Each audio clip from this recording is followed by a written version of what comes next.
네, 오늘 본문인 시편 147편은 비준비하시니라고 하는 찬양으로 우리에게 익숙한 찬양입니다.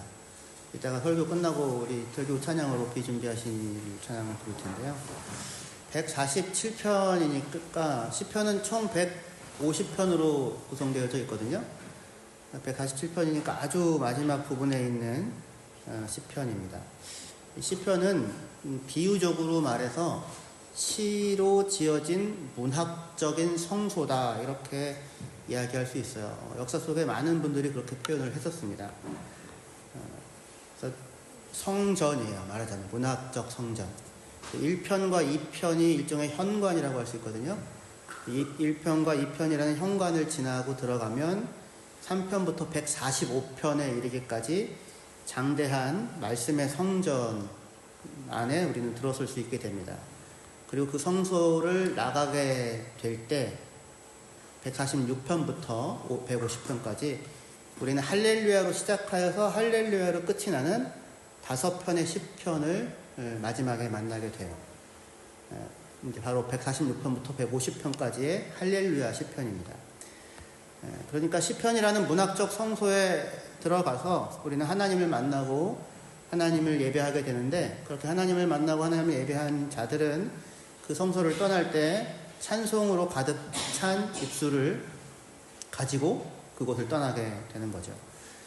구약학자로 잘 알려진 트램퍼 롱맨 3세라는 분은 시편 1편과 2편을 그 성전의 일단 현관에 있는 문지기, 게이트키퍼라고 그렇게 표현을 했습니다. 게이트키퍼라고 하는 거는 누구를 들여보낼지 누구를 안 들여보낼지를 이렇게 하는 사람이잖아요. 그러니까 1편과 2편이 그런 역할을 한다는 거예요. 그래서 적당하지 않으면 안 들여보내죠 라기보다도 1편과 2편을 통과하지 않고는 시편의 세계 안으로 못 들어간다는 겁니다. 이제 시편 1편은 하나님의 말씀이 율법을 사모하고 즐거워하는 의인들의 길을 보여준다면, 시편 2편은 여호와의 기름 부음 받은 자를 묘사해요. 그래서 시편이라는 그 두 가지입니다. 시편이라는 문학적 성소에 들어갈 때 우리는 하나님의 말씀 율법을 사랑하는 의인이 메시아, 기름 부음 받은 자 메시아를 만나서 그 경배하는 장면을 그 성전의 현관에서 마주하게 돼요. 그런 자들이 시편 성소 안에 들어가게 됩니다.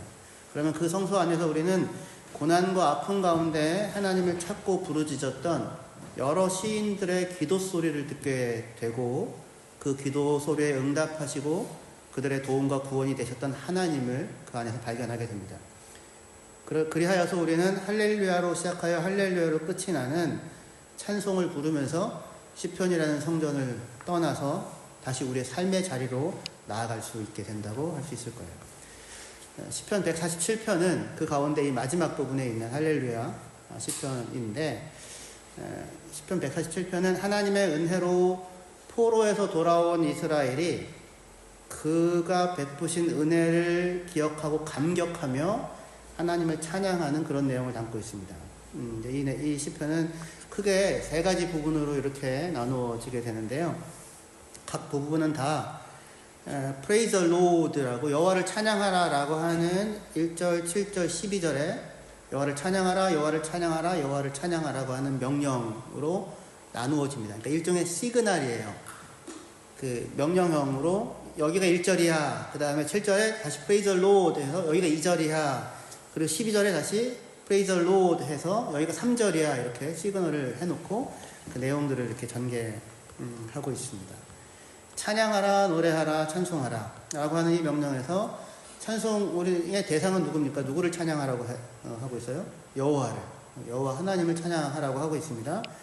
찬송을 부르도록 격려를 받는 사람들은 누구냐면 12절에 따르면 예루살렘이에요. 예루살렘아 여호와를 찬송하라, 그렇게.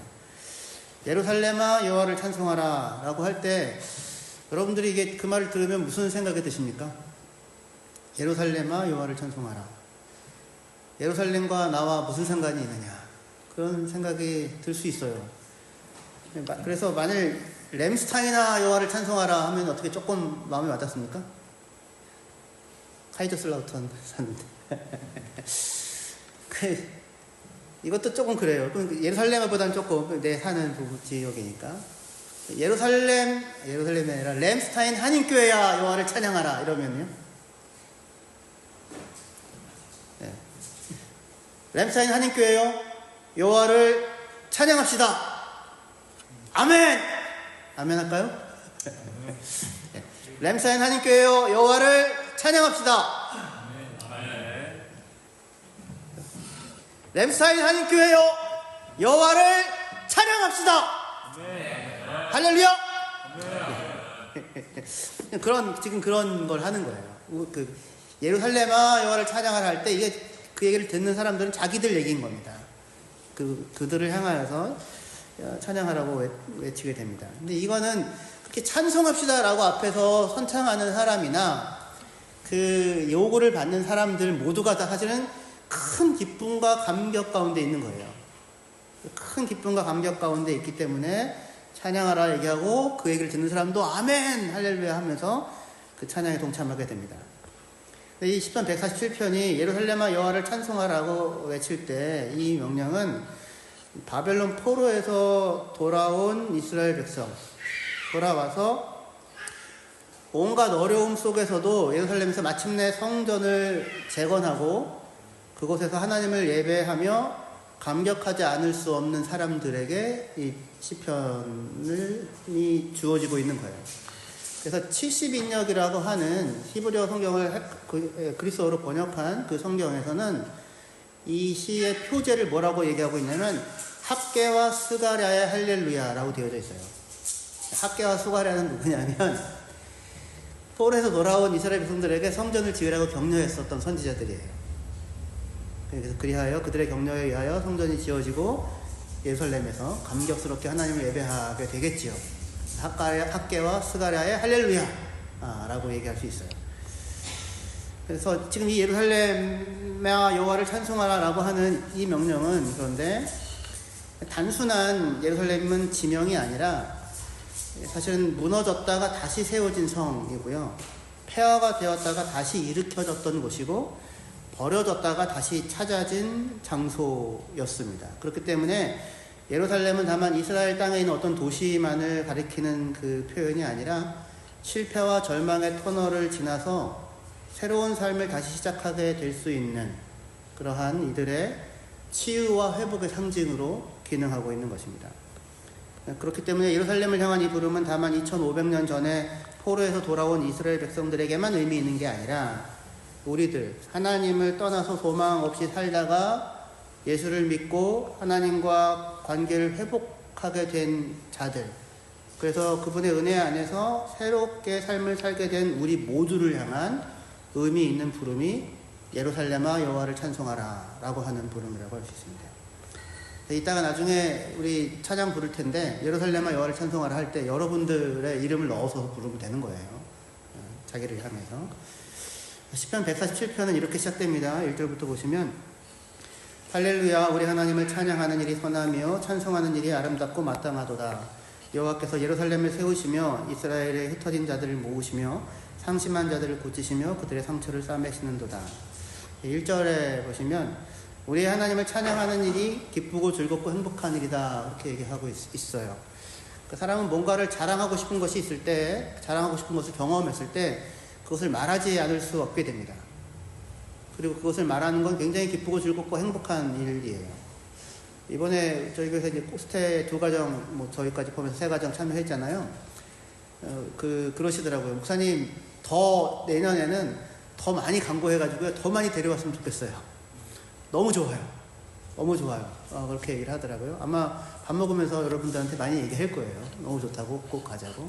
뭔가 기쁘고 즐겁고 행복한 일을 경험하면 이야기하고 싶어져요. 그죠? 그리고 그것을 이야기하면서 본인 스스로가 기쁘고 즐겁고 행복하게 됩니다. 시인이 이렇게 여호와를 찬송하라 라고 외치게 되는 까닭도 찬양하지 않을 수 없는 어떤 벅찬 감격 가운데 그들이 있기 때문입니다. 근데 시인이 감동하는 이유는 무엇입니까? 2절에 따르면 여호와께서 예루살렘을 세우시고 이스라엘의 흩어진 자들을 다시 모으셨고 마음이 상한 자들을 치유하고 그들의 상처를 싸매어 주셨기 때문입니다. 여기 2절에 예루살렘을 다시 일으켜 세우고 흩어진 자들을 모으셨다라고 하는 이 2절 말씀이 시편 전체에 있어서 가장 중요한 이해의 배경이 돼요. 그러니까 예루살렘을 다시 세웠다라는 얘기는 예루살렘이 무너졌었다는 겁니다. 예루살렘은 무너졌고요. 이스라엘은 나라가 망해서 다 포로로 끌려가 흩어져 버렸었습니다. 그런데 여호와께서 예루살렘을 다시 세우시고 흩어진 이스라엘을 다시 모아들이신 거예요.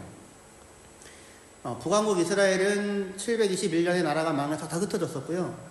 남왕국 유다도 586년에 바벨론에 의하여 나라가 망하여서 온 땅으로 흩어지게 되었습니다. 그럴 때 예루살렘은 파괴되어서 황폐하게 되었고 성전도 다 무너져 버렸었어요.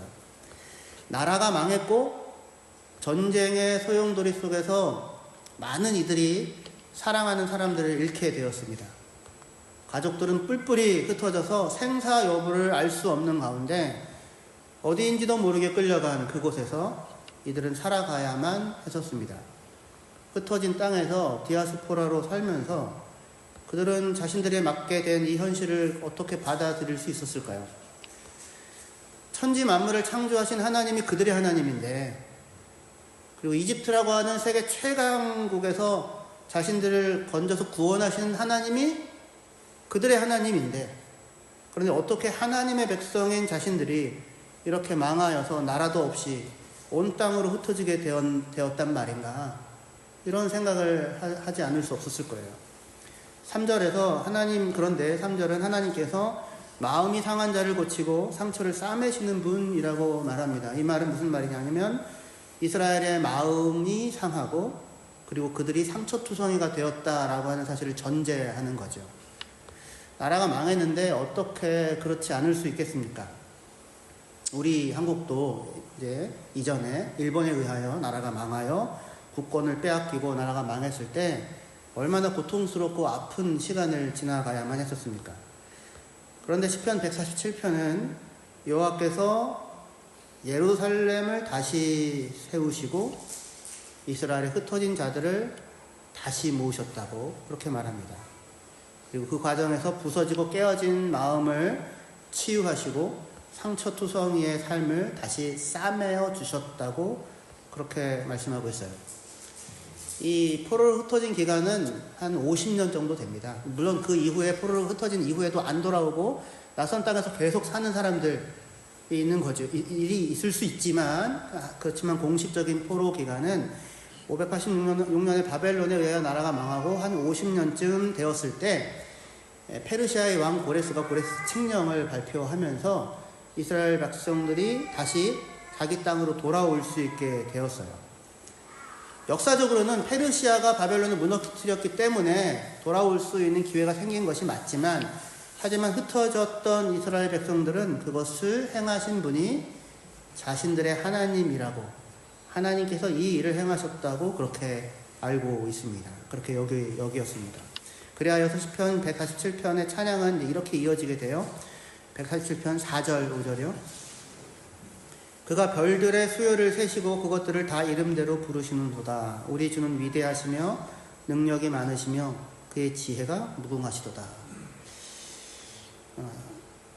4절 말씀처럼 흩어진 이스라엘 백성들을 모으시는 하나님은 별들의 수를 세시고요.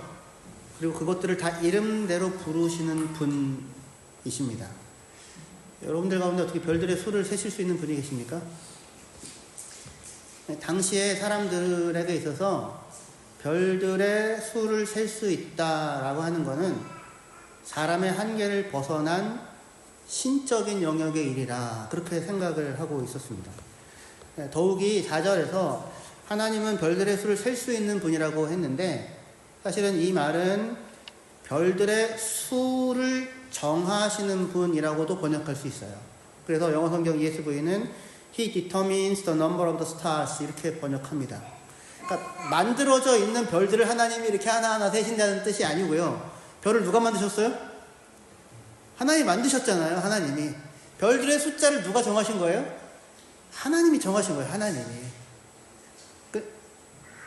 우와, 어떻게 수를 셀 수 있지? 그게 아니라 별들을 숫자를 정하시고 작정하시고 그것들을 만들어 세우시고 그것들을 이름들로 부르시는 분, 그분이 하나님이셨던 겁니다. 그래서 당시의 세계관 속에서 하나님은 별들의 수를 세시고 별들의 수를 정하시는 분이다 라고 하는 그들의 고백은 하나님은 상상도 할 수 없는 그 어떠한 무엇보다도 크시고 위대하시고 그 지혜가 무궁하신 분이시다 라고 하는 그런 선언과 같은 거예요. 그런데 이 고백은 별들의 수를 세시고 별들의 수를 정하시는 분이라고 하는 이 고백은 사실은 이스라엘 사람들에게는 굉장히 특별한 울림이 있어요. 왜냐하면 하나님께서 아브라함에게 주셨던 약속이 무엇입니까? 하늘의 별들을 우러러서 이 모든 별들을 네가 능히 셀 수 있겠느냐? 네 자손이 이와 같으리라 라고 하나님께서 아브라함에게 약속을 주셨기 때문입니다. 그러니까 우리 하나님은 별들의 수를 정하시고 그것들을 다 이름대로 부르시는 분이라고 하는 이 고백은 이스라엘 백성들에게 그 별들을 볼 때마다 아브라함에게 주신 약속들이 떠오르는 거잖아요. 이스라엘 백성들은. 근데 지금 그 이스라엘 백성이 흩어져서 온 땅에 흩어져 있는데 하나님은 그렇게 밤하늘의 별들처럼 흩어져 있는 이스라엘 백성을 하나님께서 그 하나도 잊지 아니하시고 하나하나 그들의 이름을 불러 그들을 예루살렘으로 다시 모아 들이시는 분, 그분이 하나님이시다라고 하는 그런 확신을 이스라엘 백성은 품을 수 있었던 것입니다. 누가 흩어진 이스라엘을 다시 모으시고 누가 예루살렘을 다시 일으켜 세우십니까? 여호와 하나님이시죠. 여호와 하나님이. 근데 여호와 하나님께서 그들이 도대체 흩어져 있는 이스라엘 백성들이 무엇을 했기에 범죄로 말미암아 흩어진 이스라엘 백성을 하나님이 다시 일으켜 세우시는 것일까요? 147편 6절에 같이 한번 보실까요? 같이 읽겠습니다. 6절이요. 네, 시작. 여호와께서 겸손한 자들을 붙드시고 악인들은 땅에 엎드려 뜨리시는도다. 여호와께서 누구를 붙드세요? 겸손한 자들을. 누구는 땅에 내던지십니까? 악인들은. 이렇게 얘기하고 있어요. 겸손한 자들은 붙드시고 영어 성경에 따지면 일으켜 세우시고 악인들은 땅에 내던지신다. 이렇게 얘기합니다. 나라가 망하고 흩어져서 포로가 되어서 50여 년간 이방 땅에서 이스라엘 백성이 살아가면서 이전에 완악하고 어리석으며 교만했던 이스라엘은 이제는 그들의 마음이 낮아져 있는 거예요. 6절에 겸손한 자를 붙드신다라고도 번역할 수 있지만 사실은 이 말은 고난을 겪어 낮아진 자들을 여호와께서 일으키신다라고도 번역할 수 있어요. 6절에 겸손한 자에 해당하는 이 히브리어 표현이 아나빔이라는 말이거든요. 근데 아나빔이라는 말이 그런 의미가 있어요. 고난을 겪어 낮아진.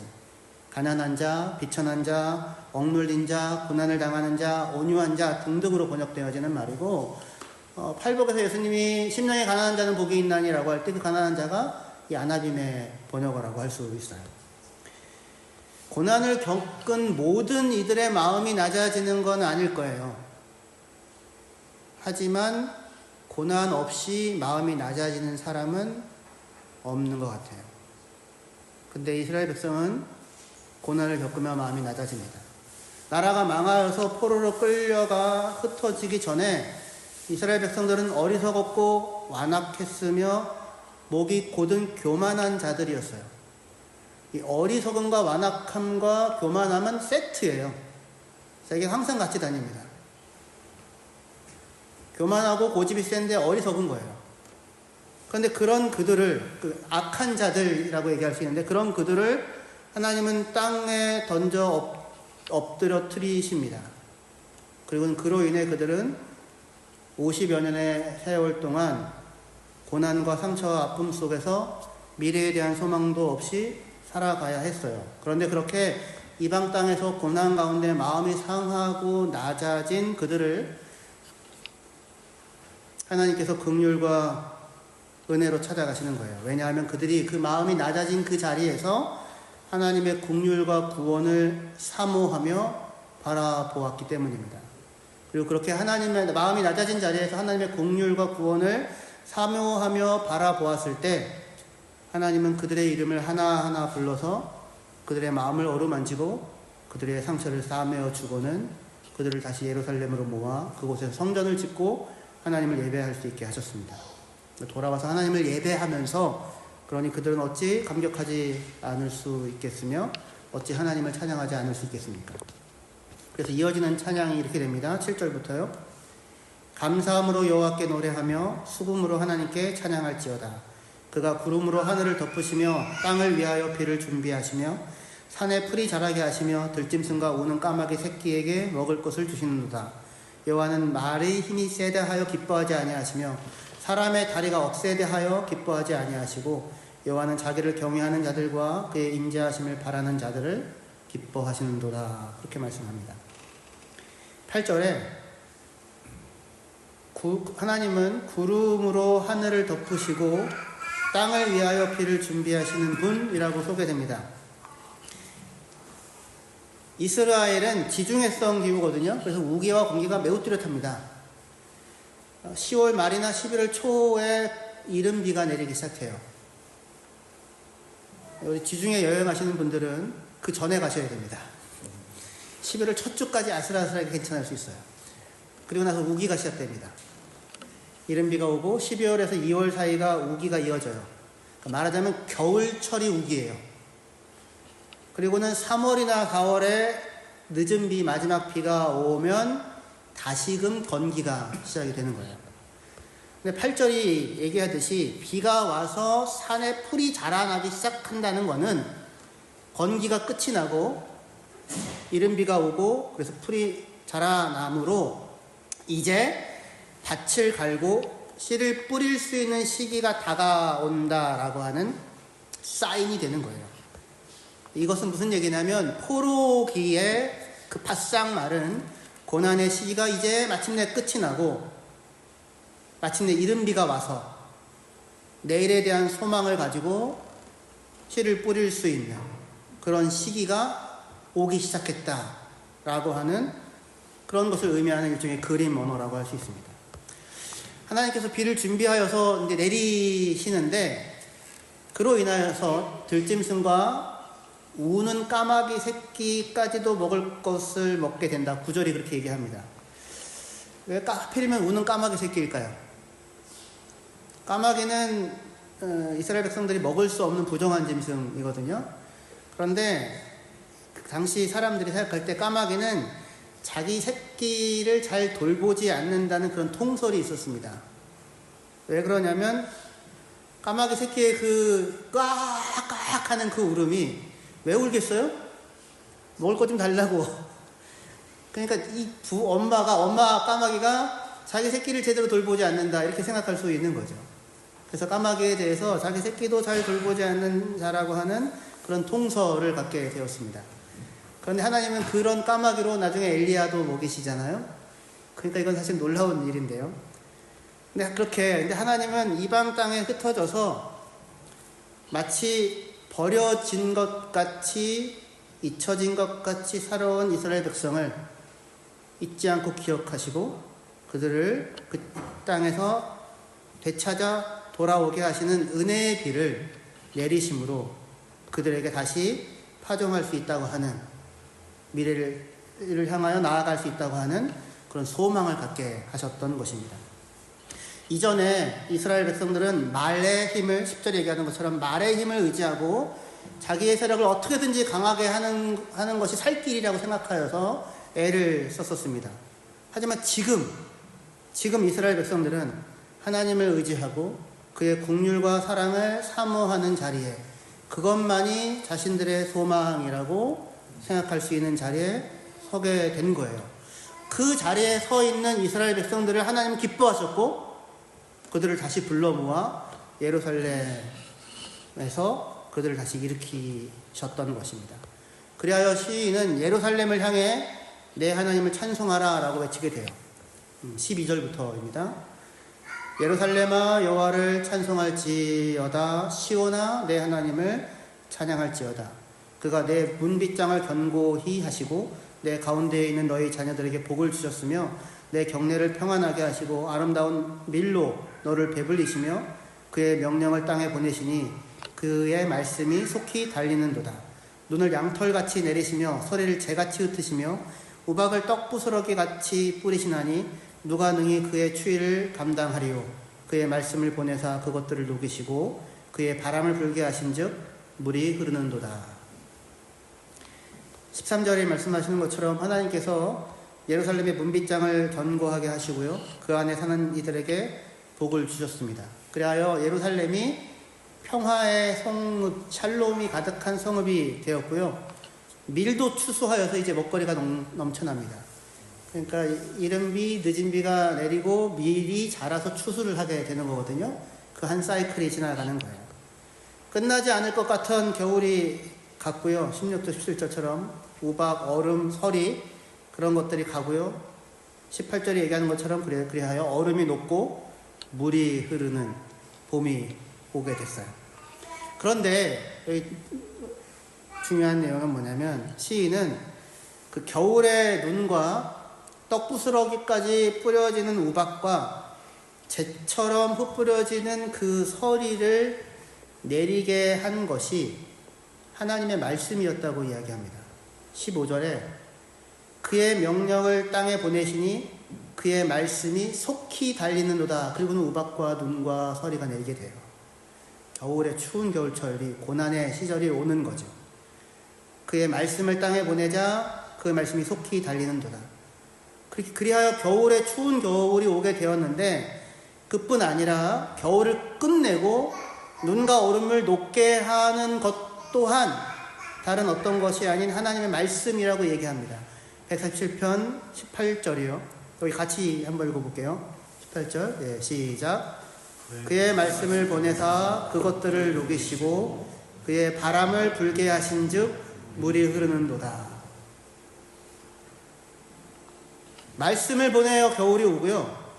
말씀을 보내어 겨울이 지나가고 얼음이 녹고 물이 흐르고 그의 바람으로 말미암아 따뜻한 바람으로 말미암아 눈이 녹게 됩니다. 말씀과 성령을 나타내는 겉으로 우리에게는 들리게 돼요. 그러니까 무슨 말이냐면 지난 50여 년간의 그 추위는 그 시간은 그 괴로움의 날은 사실은 하나님께서 그의 말씀과 영을 통해 자기의 백성을 낮추시고 그들을 단련하시고 연단하시고 훈련하신 기간이었다고 하는 것입니다.